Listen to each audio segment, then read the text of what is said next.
Office boy kantor nemuin sesuatu. Di bawah meja kecil Rara itu ada buntelan kain hitam. Kecil gitu. Dia nggak suka, dia iri, dia pengen posisi itu. Ina nggak mau, katanya Om jangan duduk di situ. Tuh kan. Nah pas terus dilakuin lagi lah percobaan lagi kan untuk membantu si Maria ini. Ustadz ini nggak banyak ritual aneh sih sebenarnya, cuman kayak baca doa aja. Nanti aku balik lagi ya kalau kamu sendirian, katanya gitu. Assalamualaikum warahmatullahi wabarakatuh. Salam sejahtera, Om Swastiastu, Namo Buddhaya, salam kebajikan. Bersama gue Ruben lagi, temen-temen mau ajak kalian nongkrong di podcast ini. Cak, Podcast kali ini akan ngebahas berbagai hal, mulai dari pengalaman misteri, urban legend, situs bersejarah, fenomena misteri, dan fakta di balik peristiwa sejarah, konspirasi maupun kriminal. Buat yang pengen share cerita kalian berdasarkan pengalaman, bisa kirim email ataupun WhatsApp yang sudah tertera di kolom deskripsi di bawah ya.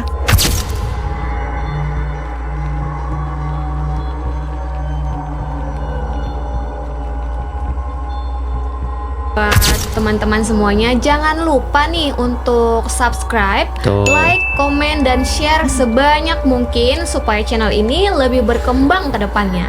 so tunggu apa lagi? Selamat datang di nongkrong habis maghrib.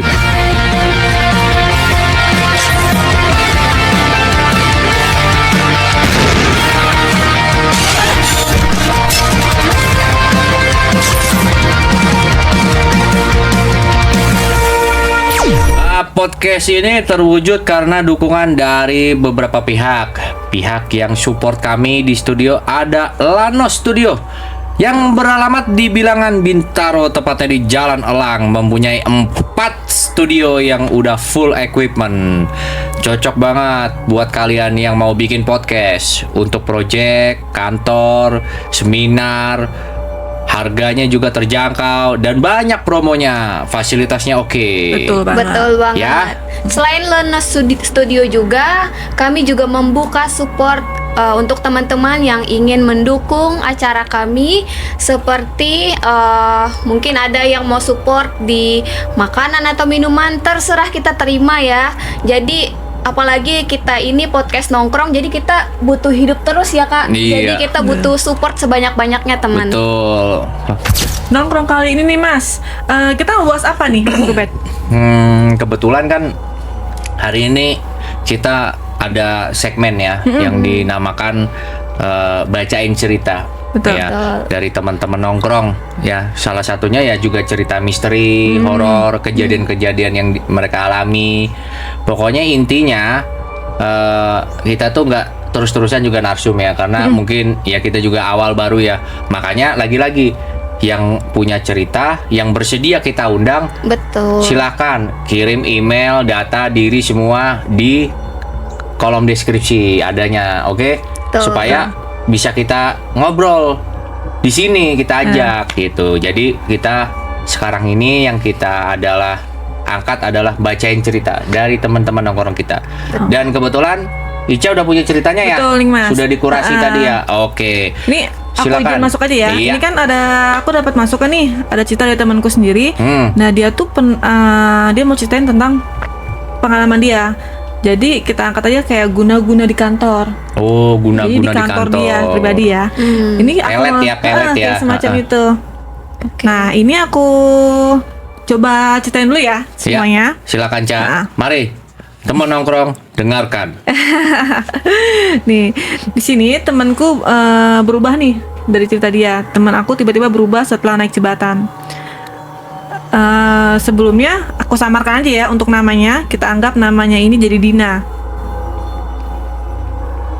Namaku Dina. Aku kerja di salah satu perusahaan swasta di Jakarta. Divisi aku nggak terlalu besar, jadi semua orang saling kenal dekat. Jadi untuk ruang lingkup kerjanya itu nggak terlalu banyak gitu, Mas. Terus di sini kantor aku ada 2 orang yang dulunya akrab banget. Namanya kita samarkan juga jadi Rara dan Indah. Mereka tuh tipe sahabatan banget di kantor, udah terkenal. Makan siang bareng, pulang bareng, kalau meeting ataupun selalu duduk bersebelahan. Pokoknya tuh semua orang anggap tuh mereka dekat banget. Nah, beberapa bulan terakhir, kantor tuh buka posisi untuk supervisor baru. Dan ternyata nih Mas, di kantorku tuh kan lagi buka untuk supervisor baru. Ternyata tuh yang kepilih itu Rara. Padahal sebelumnya tuh banyak orang kantor ngerasa Indah yang lebih pantas. Yang Di lebih antara dua teman qualified ini. ya. Padahal ya awalnya tuh Indah tuh kelihatan biasa aja, maksudnya nggak terlalu condong untuk private dia gitu ya, untuk cara kerja dia nggak terlalu menonjol. Dia bahkan sempet peluk Rara sambil bilang, "Congrats ya." Tapi kok makin lama sikapnya mulai berubah nih si Rara. Dia jadi lebih pendiam, jarang ngobrol, dan sering banget ngeliatin Rara tanpa ekspresi. Gitu. Awalnya sih aku mikir cuman iri biasa, sampai kejadian-kejadian aneh mulai muncul. Rara yang biasanya cerita tiba-tiba sering sakit, mukanya pucat terus. Ini kejadian tuh tiba-tiba banget gitu. Badannya kurus cepet banget, padahal dia bilang nggak diet. Terus tiap jam 3 sore dia selalu ngantuk berat. Itu tuh jangka panjang, nggak hanya sehari 2 hari, itu hampir setiap hari. Dan dia selalu ngantuk berat, kayak bukan ngantuk biasa gitu. Pernah nih pas meeting juga dia tiba-tiba bengong, mata kosong, terus sambil notop pojok ruangan tuh lama banget, kayak banyak pikiran gitu kita pikirkan. Terus sang manajer menegur tuh, "Rara, kamu dengar?" Dia langsung kaget sendiri si Rara dan bilang dia tadi dengar ada yang bisik-bisik manggil namanya, padahal ruangan lagi sepi banget. Waduh. Iya. Lembur dia ya. Suasananya lagi meeting Mas, Meeting lagi banyak malah. orang. Mungkin utang kali dia. Terus. Terus tuh dia tadi ada yang bilang dia dengar ada yang bisik-bisik manggil namanya, padahal ruangan lagi sepi kan. Sejak itu suasana kantor mulai nggak enak, terutama area meja Rara. Office boy di kantor pernah cerita sebelumnya kalau tiap pagi meja Rara tuh selalu bau melati. Ih, Tuh kan ini kali kayaknya pengharum. nggak tahu. Ya mungkin pengaruh Iya. ruangan ya. Gitu kan. Terus. Terus padahal tuh nggak ada penghalang ruangan apa-apa Mas di sana tuh. Kadang ada juga yang suka ada tanah kecil berceceran di bawah kursinya. Wah. Mungkin kita Padahal itu di mikirnya, gedung ya. iya mungkin kita mikirnya Iya. Rara sepatunya kotor atau kayak gimana. Oh kita, bisa juga jadi. masuk akal. awalnya Terus? selalu dibersihin kayak biasa aja lah sama OB. Tapi besoknya ada lagi. Dan paling aneh, komputer Rara sering nyala sendiri malam-malam. Padahal lagi nggak ada orang. Padahal semua juga udah pulang, udah sepi. Satpam kantor bahkan pernah ngelihat monitor meja Rara hidup sendiri sekitar jam 11 malam. Pokoknya kan udah mulai ini ya, kayak udah pada sepi, kantor udah pada pulang gitu Iya. ya. Tiba-tiba nyala sendiri. OB masih ada OB. Oh masih ada, itu yang nemuin juga OB, Mas Satpam. Terus di layar tuh cuma ada tulisan notepad kosong. Oh, notepad kosong. Iya, notepadnya Seperti itu. kosong. Tapi kursor Bukan ketiknya tuh sendiri. video ya, bukan video ya. Bukan. Makanya Terus. tapi kursor tuh ngetik Soalnya sendiri. saya begitu. Saya video ya, terus lanjut. Nah, terus tuh kursornya itu tuh kayak ngetik sendiri gitu Mas, tapi nggak ada orang. Oh. Tuh kan Tak tok. Iya. Apalagi yang mechanical ya kan. bener. Tak. Tiba-tiba tuh di layar tuh muncul gitu, "Kamu bukan di sini tempatnya." Oh. Kata-kata itu muncul di layar. Besok paginya satpam itu langsung minta pindah shift. Mulai ya. Takut dia. Iya, Di terus foto kali ya sama security buat bukti kali ya. Apa Mungkin. CCTV mungkin. pokoknya itu yang nemuin Iya. kejadian sih satpamnya. Terus? Akhirnya tuh dia minta shift kan besoknya. Terus aku mulai takut pas lembur bareng Rara. Waktu itu cuman ada aku, dia sama Indah. Sekitar jam 8 malam nih Mas. Tari suasana kantor tuh tiba-tiba udah sepi banget. Dan tiba-tiba printer nyala sendiri. Kecil. kayak mau Printer lama. Kalau sekarang kan laser. Lanjut. Tiba-tiba tuh jalan sendiri gitu printernya. Terus ngeprint satu lembar kosong tiba-tiba keluar. Terus nggak lama lampu di meja Rara, area Rara itu mati hidup sendiri, kayak kedap-kedip kayak lampu meja lah ya gitu. Rara langsung nangis. Dia bilang akhir-akhir ini tiap tidur selalu mimpi perempuan rambut panjang duduk di ujung kasurnya. Ya ampun. Terus dia tuh cuma bisa diem, natap dia terus. dan tiap bangun tidur badannya tuh selalu lebam-lebam, Oh. Lebam-lebam. kayak biru-biru gitu Oh, badannya. Ditonjok kali sama itu. Atau padahal dia nggak ngerasa Habis disiksa ataupun pijet ngerasa kali ya. apa gitu. Terus. Terus tiba-tiba aku sempat mikir nih Mas, mungkin dia stres sampai akhirnya office boy kantor nemuin sesuatu. Di bawah meja kecil Rara itu ada buntelan kain hitam kecil gitu, diikat karet merah. Pas dibuka nih Mas, isinya tuh rambut panjang. Isinya rambut. Isinya rambut, foto Rara sama paku kecil. Ya. Terus ada kain yang ada noda merahnya. Semua orang langsung panik ngelihat benda itu. Apalagi nih, Obe bilang beberapa hari sebelumnya dia sempat lihat Indah jongkok lama di bawah meja Rara sebelum orang-orang datang. Benda itu akhirnya dibuang karena itu mencurigakan kan. Dan malamnya Rara kerasukan di kantor. Kerasukan. Itu. Aku masih ingat banget malam itu. Dia tiba-tiba teriak histeris sambil nangis. Suaranya berubah, berat banget jadinya. Terus dia ngomong nih sambil nunjuk meja kerjanya. Dia nggak suka, dia iri, dia pengen posisi itu. Dia bilang, pokoknya dia teriak gitu. Semua orang langsung merinding karena selama kerasukan Rara terus nyebut satu nama. Tahu nggak? Nama Nggak tahu. siapa? Indah. Indah. Wah, Ya. plot twist banget. Padahal Enggak tuh plot twist sih, udah ketebak ya. Iya, jadi tuh besoknya nih Indah nggak masuk kerja dong. Dan anehnya dia langsung resign tanpa pamit siapa-siapa. Waduh. Tiba-tiba nomornya nggak aktif gitu. Hilang jejak ya berarti Tari ya. Ya, didatengin dong, ditengokin kan. Rumah kontrakannya juga kosong, kayak hilang gitu aja. Dan sejak kejadian itu, suasana kantor balik normal. Nggak ada lagi tuh namanya bau melati atau suara printer malam-malam. Komputer nyala. Iya, seperti itu. Tapi sampai sekarang meja bekas Rara itu nggak pernah ada yang mau pakai. Jadi Ya, dibiarkan takut. kosong gitu Takut aja. lah. Ada lagi. Udah, situ aja sih. Oh, cerita tuh jadi cuman cerita setelah Rara temen kamu udah- tuh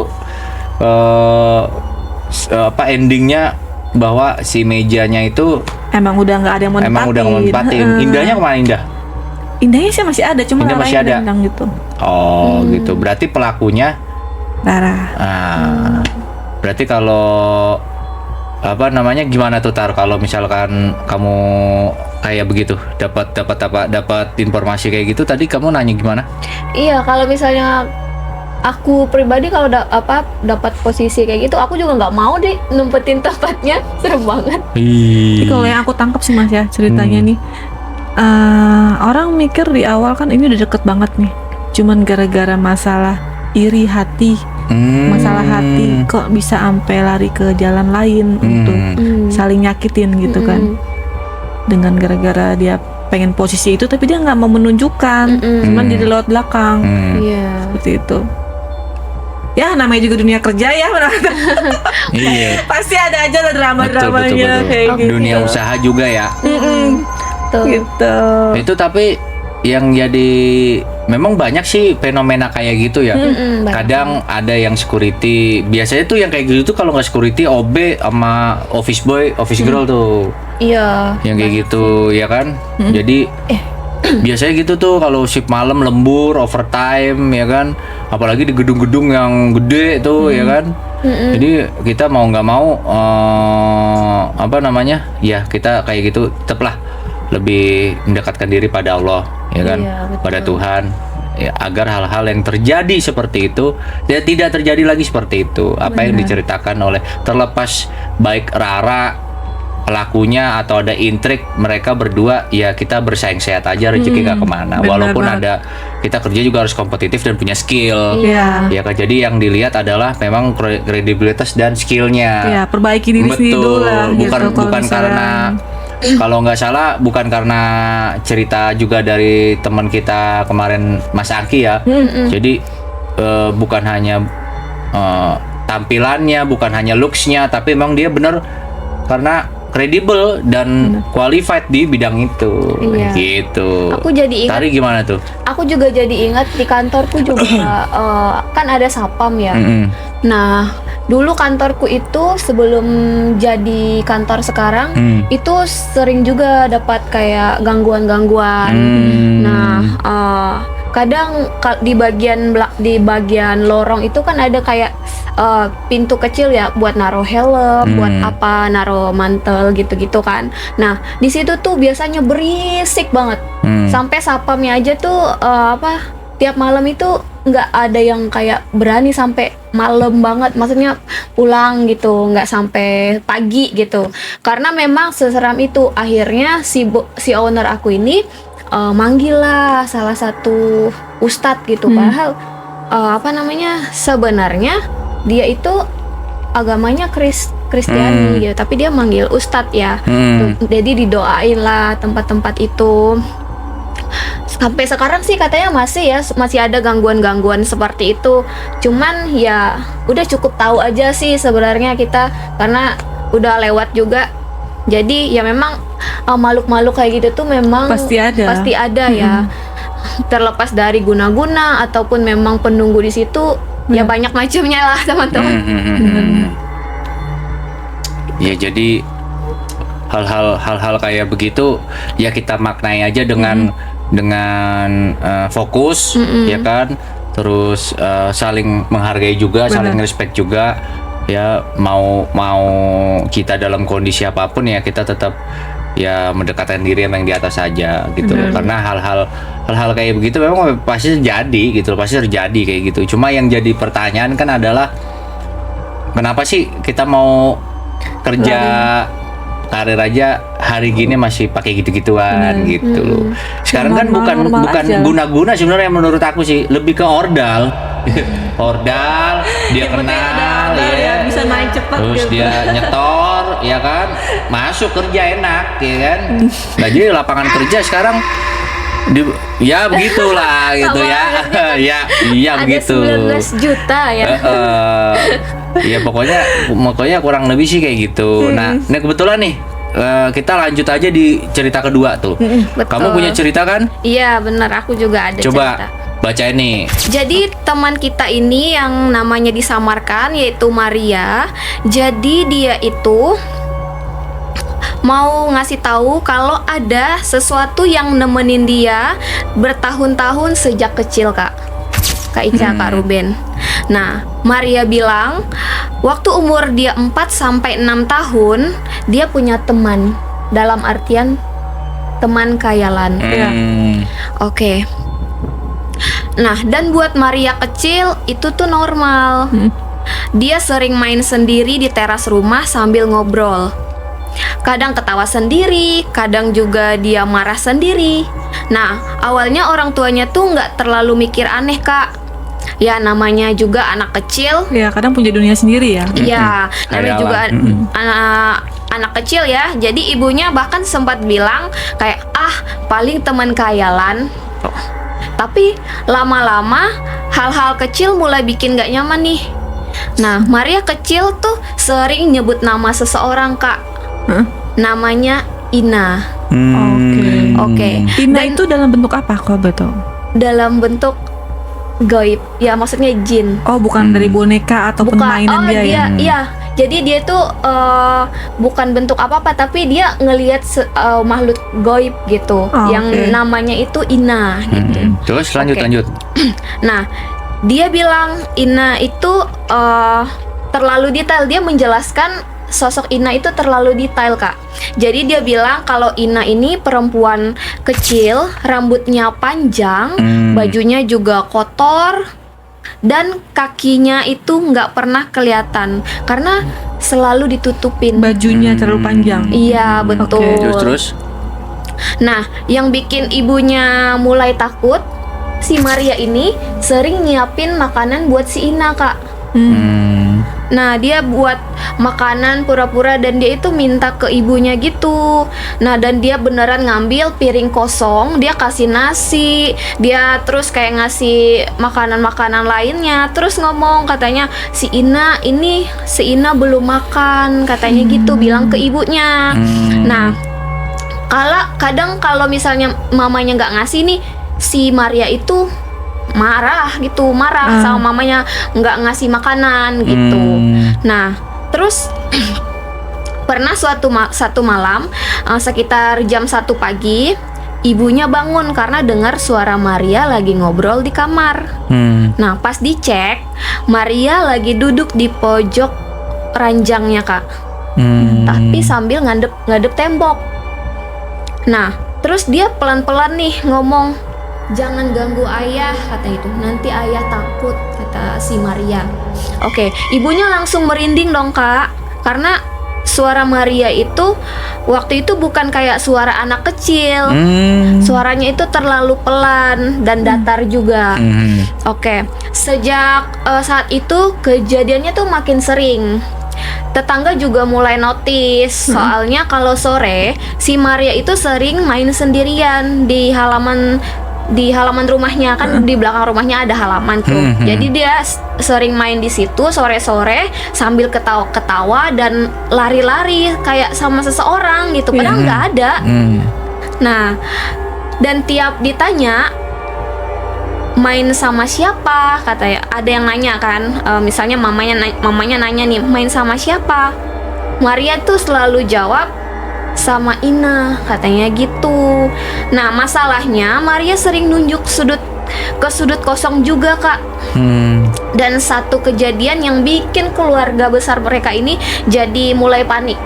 Nah waktu itu keluarga lagi kumpul nih, keluarga si Maria ini. Nah Maria kecil lagi main di ruang tengah sendirian sambil ngomong. Nah di situ ada juga omnya kan, pas itu ada omnya. Terus si omnya ini coba kayak bercanda, kayak omnya bilang, "Coba panggil temannya ke sini," gitu. Omnya bercanda kan, dan Maria langsung diem. Dia nengok ke arah lorong menuju dapur. Nah di situ terus bilang pelan-pelan ke omnya, "Ina nggak mau, katanya om jangan duduk di situ." Nah, padahal kursi yang didudukin omnya itu persis di depan lorong gelap menuju gudang belakang. Oke, beberapa menit kemudian lampu ruang tengah itu mulai mendadak mati Kak. Dan dari arah dapur itu ada kedengaran suara barang jatuh keras, kayak barang jatuh brak gitu. Nah, semua jadi kaget dong dan bingung. Nah, pas dicek, itu rak piringnya ambruk. Rak piringnya di dapur. Nah, padahal nggak ada siapa-siapa posisinya di dapur kan. Nah, setelah kejadian itu, Maria mulai berubah tuh Kak.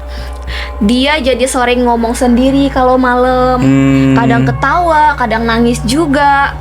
Nah, yang paling serem lagi, Maria kecil ini mulai bilang kalau Ina ngajak dia pindah rumah. Itu. Awalnya orang tuanya kan nggak ngerti ya. Sampai satu malam, Maria bangun jam 3 pagi dan jalan keluar rumah sendiri. Maria bangun dan untung ayahnya juga kebangun tuh pas itu. Dan Maria ditemukan lagi berdiri di depan jalan kecil. Nah itu dekat kebun-kebun pisang belakang rumah Kak. Sendirian. Terus kakinya kotor, penuh tanah karena dia pergi tanpa alas kaki kan.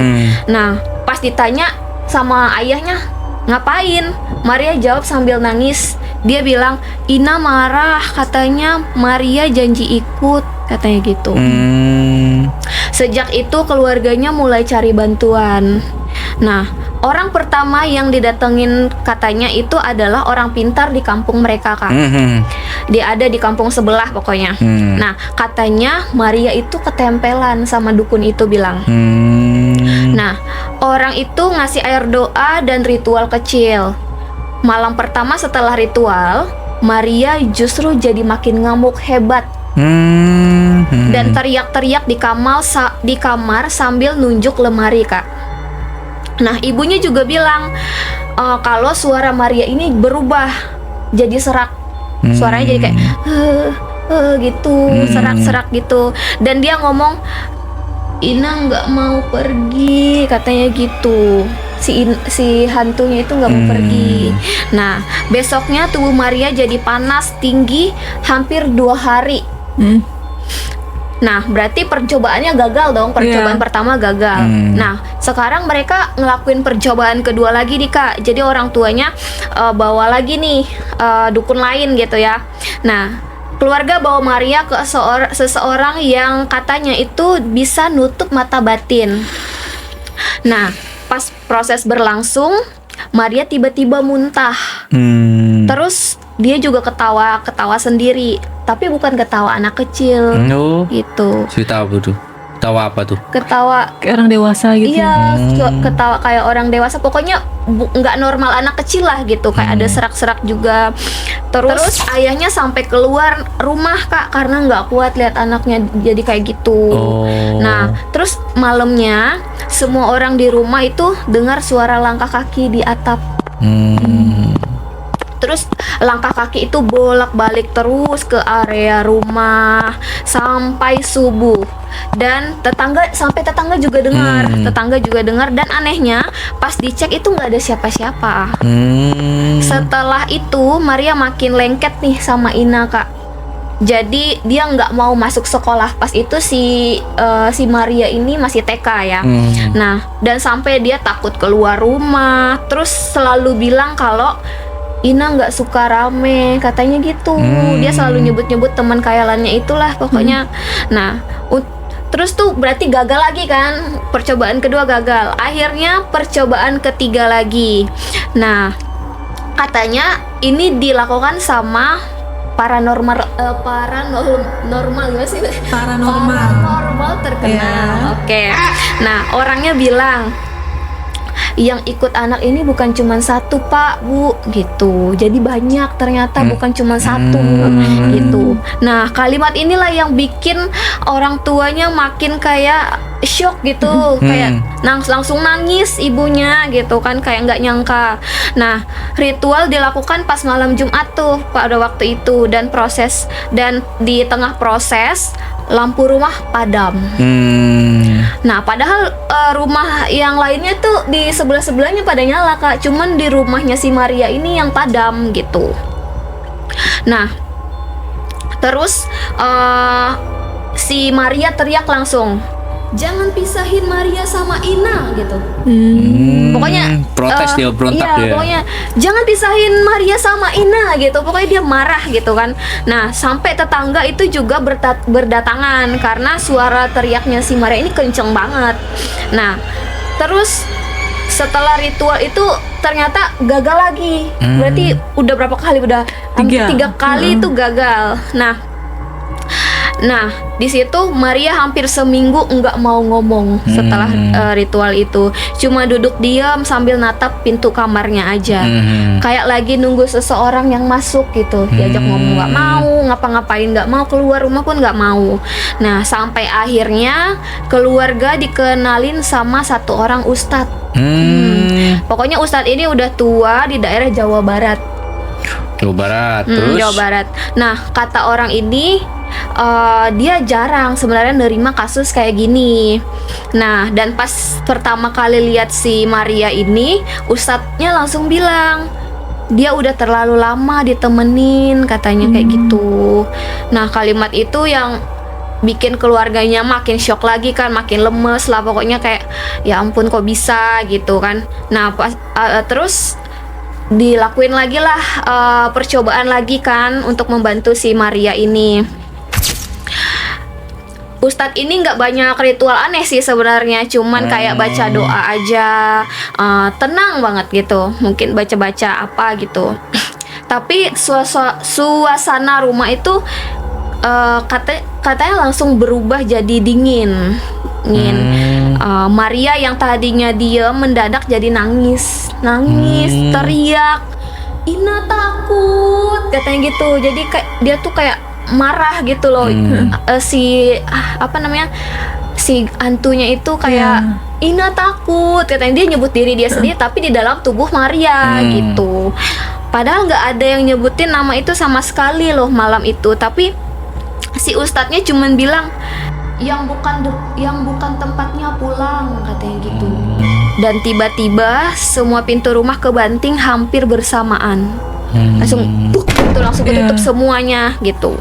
Nah, ibunya sampai pingsan pada waktu itu. Dan Marianya juga makin lemes nih, makin drop keadaannya. Nah, katanya setelah itu Maria hampir 14 jam. 14 jam itu tidur setelah ritual itu. Dan untuk yang pertama kalinya setelah bertahun-tahun, Maria ini nggak pernah lagi nyebut si Ina lagi. Oh, alhamdulillah. Tapi ada efek panjangnya, Kak. Maria jadi anak yang sangat pendiam. Dia juga jadi introvert. Nah, takut gelap sampai SMP dianya, si Maria itu. Dan yang paling ini sih gongnya lagi ya. Paling gongnya ya lagi, Maria itu sebelum dia pergi dia Benar, Maria. Ina. Maria bilang sebelum si Ina ini pergi, katanya si Ina sempat ngomong, katanya, nanti aku balik lagi ya kalau kamu sendirian, katanya gitu. Gitu. Nah, gitu sih Kak untuk cerita yang aku dapat dari salah satu pendengar podcast kita ya. Oke, thank you Tari. Cerita kamu tuh lumayan serem banget loh. Iya. Tapi ya aku juga yang aku tangkep ya.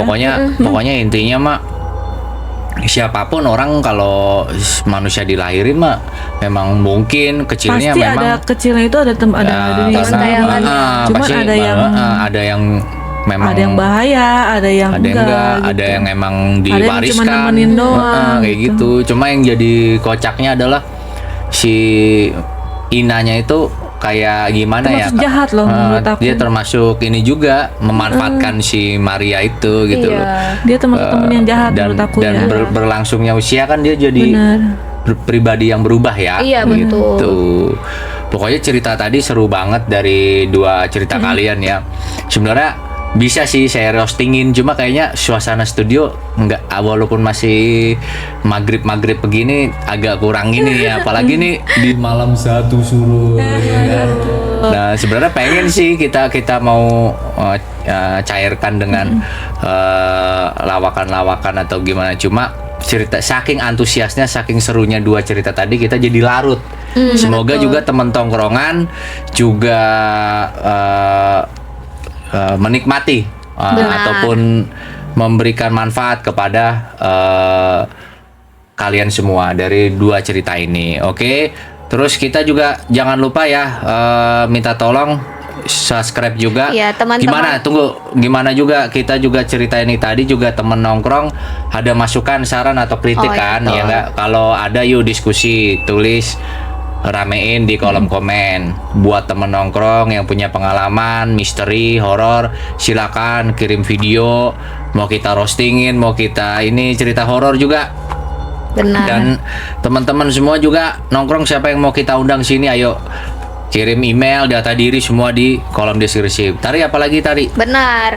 Nah, teman-teman juga kita mau ingetin lagi ya untuk jangan lupa subscribe, terus like, komen, dan share sebanyak-banyaknya untuk support kami ya.